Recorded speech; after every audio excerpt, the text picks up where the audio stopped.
यानंतर आता बीड हत्या प्रकरणात एक महत्त्वाची अपडेट समोर येते। फरार झाल्यानंतर तिन्ही आरोपी आता गुजरातला गेले होते अशी माहिती समोर येते।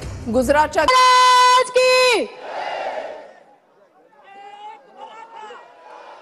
एक मराठा अमर रहे, अमर रहे, अमर रहे, अमर रहे, संतोषांना अमर रहे। आता जास्त वेळ न घालवता मान्यवरांना मी विनंती करते की मेटेताई, ज्योतिताई, आपण 2 शब्द आपले मनोगत व्यक्त करावे।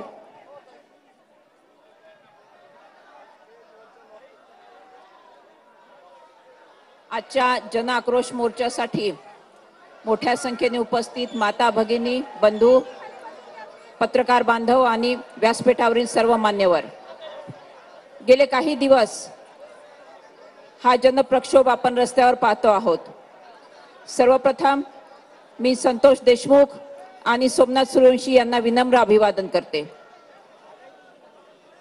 माणुसकीला काळीमा फासणारी घटना म्हणून ज्याचं वर्णन करता येईल ती संतोष अण्णा देशमुखांची हत्या।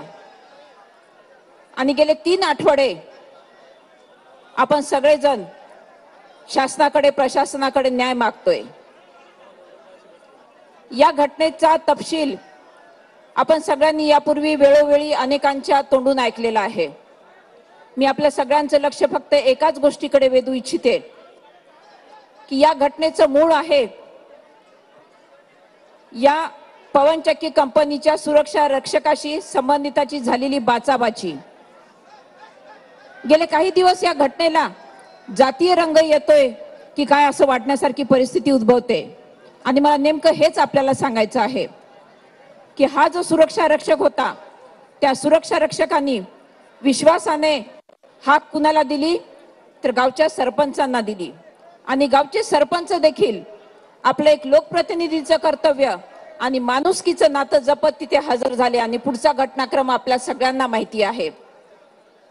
त्यामुळे इथे संतोष अण्णांनी काय केले तर माणुसकीचं पालन केले आणि बीडच्या या भूमिपुत्राला त्याने माणुसकीचं पालन करत असताना जी काही अमानुष शिक्षा संबंधितांनी दिलेली आहे त्याच्या निषेधार्थ पुणेकर देखील आज माणुसकीचं पालन करत रस्त्यावर उतरले। त्याकरता पुणेकरांचं मी मनस्वी आभार व्यक्त करते।